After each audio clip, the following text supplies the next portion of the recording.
তো আল্লাহ বলেন قد أفلح المؤمنون ওই মানুষগুলো সফল, ওই মানুষগুলো খুব বড় ভাগ্যবান যে মানুষগুলো নিজের নামাজকে গুরুত্ব দিয়েছে।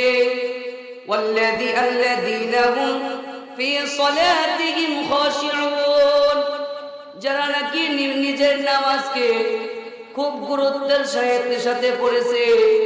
তো নামাজটা কিভাবে পড়েছে?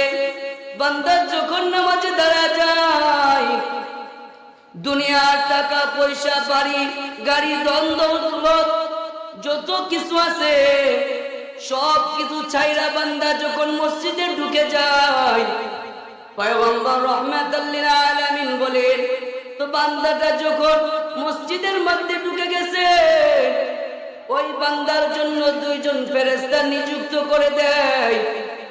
ওই ফেরেশতারা বান্দার যত গুনাহগুলি আছে ওই গুনাহগুলি লয়া মসজিদের সামনে দাঁড়ায় থাকে।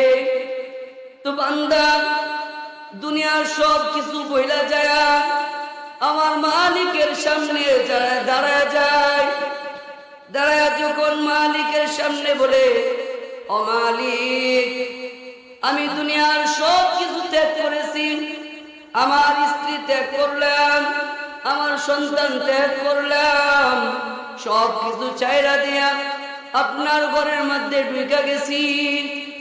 তো আল্লাহ তাআলার সামনে যখন বান্দা দাঁড়ায় যায়, বান্দা যখন নামাজ শেষ করে, নামাজ শেষ করার মধ্যে তো বান্দা যতটা আয়াত পড়ে, আয়াতের মধ্যে কত সওয়াব। পয়গম্বর রাহমাতুল লিল আলামিন বলে, কোরআনের একটা হরফ যে পড়বে তার জন্য 10টা নেকি, আর 10টা নেকি 30টা নেকির সমান। এইভাবে আলিফ লাম মিম, পয়গম্বর রাহমাতুল লিল আলামিন বলেন, আলিফ লাম মিম আমি বলি না এই তিনটা একটা হরফ, বরং আলিফ একটা হরফ, লাম একটা হরফ, মিম একটা হরফ। বান্দা যখন আলিফ পড়ছে তো পড়ার সাথে সাথে তার নেক আমলের মধ্যে তার 30টা নেক আমল জমা হয়ে গেছে। তো কিভাবে নেক আমলের মধ্যে 30টা জমা হয়ে গেছে? তো আলিফ তো একটা হরফ। আরে মুমিন, তুমি একটু চিন্তা কইরা দেখো, এই যে আলিফটা পড়তে 3টা হরফ কিন্তু লেগে গেছে।